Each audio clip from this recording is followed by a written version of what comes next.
মেগাবেগ আৰু পাকুপাইনে বালিজান আৰু বগৰীতলীয়া অঞ্চল গৰাখহনীয়াৰ পৰা ৰক্ষা কৰিব পাৰিবনে?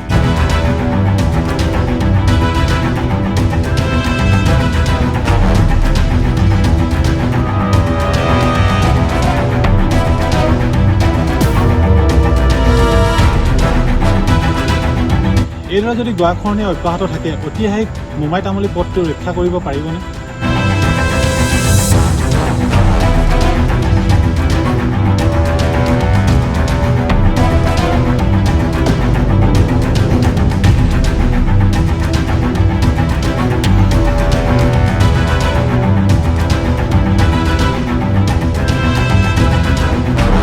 এতিয়া ঘৰ মাটি হেৰুৱাৰ আশংকাত চিন্তিত হৈ পৰিছে অঞ্চলবাসী ৰাইজ। বুলিবলৈ আমাৰ নাই, উপায় নাই। আমি নিজে ব্ৰহ্মপুত্ৰত জাত নিদি দিয়া বাহিৰে আৰু উপায় নাই।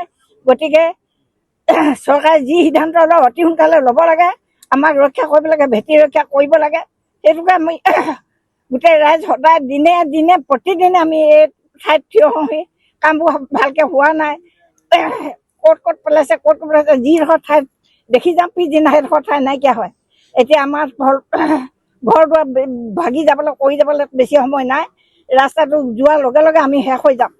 গতিকে আমাক অতি সোনকালে কিবা সুবিধা লয়, কি কয় চৰকাৰে যিকোনো উপায় আমাক থাকিবলৈ থলডোখৰ দিয়া ব্যৱস্থা কৰিব লাগে। সেইখিনি আমি কৰি অসম চৰকাৰ আৰু কেন্দ্ৰীয় চৰকাৰ সেইখিনি আমি অনুৰোধ জনাইছোঁ। কি ক'ম, আমি নিউজ চেনেলক কৈ ভাগৰি গৈছোঁ, কিন্তু আমি একো সমাধান পোৱা নাই। গতিকে আমি সকলো বিধায়কসকলে মন্ত্ৰীসকলে অনুৰোধ কৰিছোঁ, অতি সোনকালে আমাক যেন বগৰীতলীয়া ৰাইজক কিবা এটা গৰাখহনীয়া অনুৰোধ ৰক্ষা কৰিবৰ কাৰণে ব্যৱস্থা কৰিব লাগে। নহ'লে আমাৰ বগৰীতলীয়া ৰাইজ গতি দিনক দিনে বেয়া হৈ গৈছে। আৰু এতিয়ালৈকে তেওঁলোকে যেনেকুৱা কাম কৰিব লাগিছিলে চৰকাৰৰ ফালৰ পৰা কাম কৰিছে, কিন্তু এই কামে একো কাম দিয়া নাই। পশুপাইন পেলাইছে হয়, কিন্তু অতি লেহেমীয়া হৈছে। দিনক দিনে শ্ৰমিক কমি গৈছে। ৰাইজৰ আমি বস্তু পাতি অলপ কম দেখিছোঁ, গাড়ীও কমকৈ আহে। গতিকে চৰকাৰলৈ অনুৰোধ কৰিছোঁ, নিচেই কাষৰ কেন্দ্ৰীয় মন্ত্ৰী সৰ্বানন্দ ডাঙৰীয়া ছাৰলৈ যেতিয়া আহিছিল আমি তেওঁক আদৰণি জনাইছিলোঁ। তেওঁলোকক অনুৰোধ কৈছিলোঁ যে ছাৰ আপোনালোকে নিচেই কাষৰ, আপুনি আমাক ৰক্ষা কৰক। হ'ব বুলি ক'লে ছাৰ, আজি হ'ব বুলি আজি হৈ আছে। কি হৈছে? মাত্ৰ খহনীয়াটো হৈ আছে, আমাৰতো সমাধান একো হোৱা নাই। গতিকে ৰাইজে আমাৰ বগৰীতলীয়া ৰাইজক যদি বচাব নিবিচাৰে তেন্তে আমি নদীত জাপ দিয়ে বাহিৰে আমাৰ একো উপায় নাই।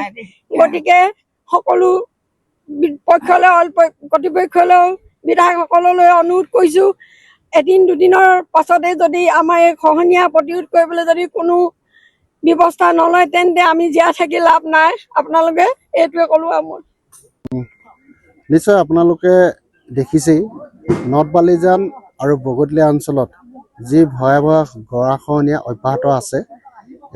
সমান্তৰালকৈ যি ধৰণৰ গৰাখহনীয়া অব্যাহত আছে, ঠিক তেনেকৈ অসম চৰকাৰৰ যি জলসম্পদ বিভাগ আছে, জলসম্পদ বিভাগেও ইয়াত পাকুপাইনৰ কাম কৰি আছে। কিন্তু পাকুপাইনৰ কাম কৰাৰ পাছতো আচলতে ক'ব লাগিব যে গৰাখহনীয়া প্ৰতিৰোধৰ ক্ষেত্ৰত চৰম এতিয়া ব্যৰ্থতা দেখা গৈছে।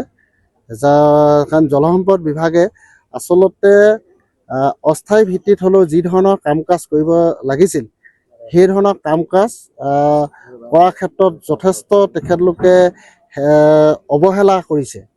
এই অৱহেলা কৰাক লৈ ইতিমধ্যে ইয়াৰ স্থানীয় যিসকল লোক আছে, লোকসকলে যথেষ্ট শংকাত ভুগিছে। আৰু আমিও ৰহমৰীয়া গৰাখহনীয়া প্ৰতিৰোধ সংগ্ৰাম মঞ্চই ইতিমধ্যে আমি অনতিপলমে নৰ্থ বালিজান আৰু বগৰীতলীয়া অঞ্চল সুৰক্ষাৰ কাৰণে আমি যি গণতান্ত্ৰিক কাৰ্যসূচী অনতিপলমে ঘোষণা কৰিম। আৰু ঘোষণা কৰাৰ পাছত আমি আগন্তুক দিনত আমি কেনেকুৱা ধৰণৰ কাৰ্যসূচী ল'ম এইখিনি কথা আমি সংবাদ মাধ্যমত পৰৱৰ্তী পৰ্যায়ত জনাম। আজি কিছুদিনৰ আগত দুজনকৈ মন্ত্ৰী, এগৰাকী কেন্দ্ৰীয় মন্ত্ৰী, আনগৰাকী বিভাগীয় জলসম্পদ মন্ত্ৰীগৰাকী আহি গৈছিলে, ঘটনা এই স্থানসমূহ পৰিদৰ্শন কৰিছিল। তাৰ পাছতো কিন্তু অঞ্চলটোলৈ কোনো ধৰণৰ শংকা কমি অহা নাই এতিয়ালৈকে দেখা পোৱা গৈছে। কি ক'ব এই সম্পৰ্কে? নাই, কেন্দ্ৰীয় মন্ত্ৰী বিশেষকৈ সৰ্বানন্দ সোণোৱালৰ ঘৰ ইয়াৰ পৰা প্ৰায় 3 কিলোমিটাৰ আঁতৰত বিন্ধাকটাত। আৰু অসম চৰকাৰৰ যিগৰাকী জলসম্পদ মন্ত্ৰী আহিছিল, আমি তেখেতলোকক আমি ভাল পাইছিলোঁ, যে আদৰণি জনাইছিলোঁ গৰাখহনীয়াগ্ৰস্ত অঞ্চল হিচাপে, ৰাইজ হিচাপত। কিন্তু ইয়াত আহি কেনে কেৱল মাত্ৰ হ'ব বুলি কৈয়ে গুচি গ'ল। কি হ'ব এতিয়াও আমি সেইটো বুজি নাপালোঁ। কিন্তু বিভিন্ন পিছৰ পৰৱৰ্তী পৰ্যায়ত বিভিন্নজনে জনাইছে, ধৰক ইয়াৰ কিবা DPR প্ৰস্তুত কৰিছে, কিন্তু DPRটো প্ৰস্তুত কৰালৈকে আমি যদি বাট চাওঁ, তেনেহ'লে আমাৰ যিটো ঐতিহাসিক ৰঙাগড়াৰ যিটো মোমাই তামুলী আলি, এইটোলৈ মাত্ৰ এতিয়া কিমান মিটাৰ আছে আপোনালোকে নিশ্চয় ইয়াত দেখিছে, মাত্ৰ ইয়াত 20-30 মিটাৰমানহে আছে। আৰু এই ৰঙাগড়া যি মোমাই তামুলী আছে, এই তামুলী আলিটো যদি ছিগি যায়, ইয়াৰ কিন্তু গতিপথ, ব্ৰহ্মপুত্ৰৰ যি গতিপথ, ইয়াত ভয়ংকৰ ৰূপ হ'ব। আৰু মই পুনৰবাৰ আপোনালোকৰ সংবাদ মাধ্যমৰ যোগেদি আহ্বান জনাইছোঁ জলসম্পদ বিভাগ আৰু অসম চৰকাৰক, যে অনতিপলমে অস্থায়ী ভিত্তিত হ'লেও ইয়াত যুদ্ধং দেহিৰে ইয়াত যি গৰাখহনীয়া আছে, গৰাখহনীয়া সমস্যাটো অস্থায়ী ভিত্তিত হ'লেও সমাধানৰ কাৰণে কাম কৰক। কাৰণ যিহেতু ইয়াত কাম যি ধৰণে চলি আছে, খুব লেহেমীয়া গতিত চলিছে, আৰু লেহেমীয়া গতিত চলাৰ কাৰণে যথেষ্ট ইয়াৰ যিসকল নৈপৰীয়া লোক আছে, নৈপৰীয়া লোকসকলে যথেষ্টখিনি শংকাত ভুগি আছে। আপুনিও সুন্দৰ পৰিৱেশত হোটেলত এসাঁজ খাব বিচাৰে নেকি? সম্পূৰ্ণ থলুৱা খাদ্য সম্ভাৰেৰে আপুনিও যদি পৰিয়ালৰ লগত এসাঁজ খাব বিচাৰে, তেনেহ'লে আপুনি আহিব পাৰে কাজিখোৱাৰ বাইপাছত থকা নীলগ্ৰেভ হোটেললৈ। থলুৱা শাক পাচলি আৰু পুখুৰীৰ সতেজ থলুৱা মাছৰ আঞ্জাৰ লগতে নিজা ফাৰ্মৰ থলুৱা হাঁহ, কুকুৰা, গাহৰি আদিৰ মাংসৰে ৰাইজলৈ আগবঢ়াইছে থলুৱা খাদ্যৰ বিশেষ সুবিধা। যোগাযোগ 9707481939।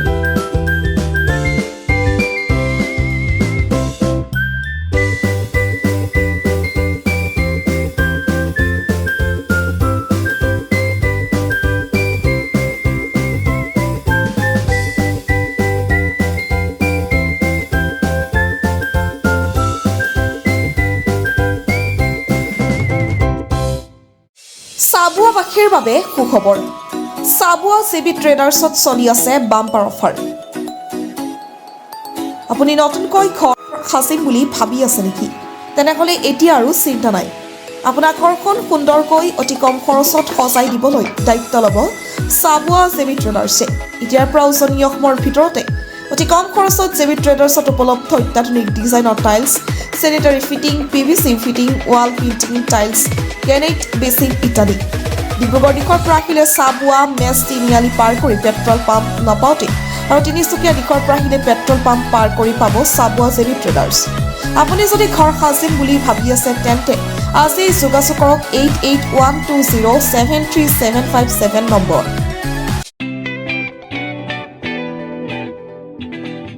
ৰোগীসকলৰ বাবে ভাল খবৰ।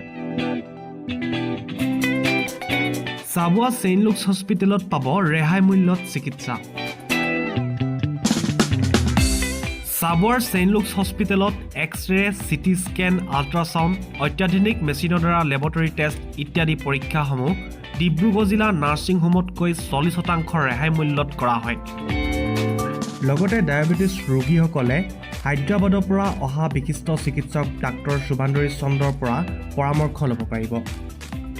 স্ত্ৰী আৰু প্ৰসূতি ৰোগৰ বাবে হায়দৰাবাদৰ স্ত্ৰী ৰোগ বিশেষজ্ঞ ডাক্তৰ উমা দেৱী ভিয়ে চিকিৎসা আগবঢ়াব। লগতে উৰিষ্যাৰ পৰা অহা চিকিৎসক ডক্তৰ ৰঞ্জন কুমাৰ জিনাই নিউৰলজি চিকিৎসা আগবঢ়ায়। গতিকে এতিয়াৰ পৰা আপোনালোকে ৰেহাই মূল্যত বিশিষ্ট চিকিৎসকসকলক তেওঁলোকৰ অন্তৰ্গত সকলো বেমাৰ দেখা কৰি পৰামৰ্শ ল'ব পাৰিব। প্ৰয়োজন সাপেক্ষে ৰোগীসকলে যোগাযোগ কৰিব পাৰিব 8822455808 নম্বৰত। পানীতোলাবাসীৰ বাবে সুখবৰ। এতিয়াৰ পৰা পানীতোলা মডাৰ্ণ ফাৰ্মাত উপলব্ধ হ'ল জেনেৰিক আধাৰৰ ঔষধ। বহু কম মূল্যত উপলব্ধ জেনেৰিক আধাৰৰ সকলো ঔষধ। জেনেৰিক আধাৰৰ ঔষধৰ হোম ডেলিভাৰীৰ সুবিধাও ৰাখিছে মডাৰ্ণ ফাৰ্মাই। সুলভ মূল্যত জেনেৰিক আধাৰৰ ঔষধ পাবলৈ আজিয়ে আহক মডাৰ্ণ ফাৰ্মালৈ। পানীতোলা পেট্ৰল পাম্পৰ সমীপত মডাৰ্ণ ফাৰ্মাত মজুত আছে সুলভ মূল্যৰ ঔষধসমূহ। অধিক জানিবলৈ যোগাযোগ কৰক 600387 7465 নম্বৰত।